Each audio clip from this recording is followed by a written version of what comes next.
বন্ধুরা, ইতিমধ্যে একটা গুরুত্বপূর্ণ আপডেট উঠে আসছে যে আজকে শিয়ালদা ডিভিশনের ডিআরএম শ্রী রাজীব সাক্সেনা স্যার কিন্তু সাংবাদিক বৈঠকে জানালেন যে শিয়ালদা বনগাঁ এসি লোকালকে বামনগাছি স্টেশনে এক্সপেরিমেন্টাল বেস স্টপেজ দেওয়া হবে এবং এই ট্রেনটাই যখন আবার বনগাঁ থেকে রানাঘাট হয়ে যেটা যাচ্ছে সেখানে গোপালনগর স্টেশনকেও কিন্তু এক্সপেরিমেন্টাল স্টপেজ দেওয়া হবে।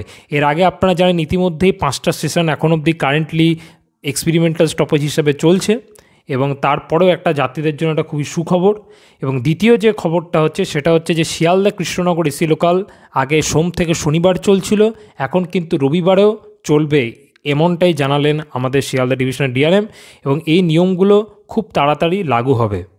আর এছাড়াও বন্ধুরা আরেকটা ভালো খবর যে শিয়ালদা থেকে শিয়ালদা কল্যাণী এসি লোকাল কিন্তু খুবই জলদি শুরু হতে যাচ্ছে। এটা মানুষের জন্য আরও সুবিধা বাড়বে, কারণ কল্যাণীতে যে সমস্ত পরিকাঠামো আছে, এইমস আছে, আরও অন্যান্য যে সমস্ত সংগঠনগুলো আছে, সংস্থা আছে, তাদের জন্য খুবই সুবিধা হবে।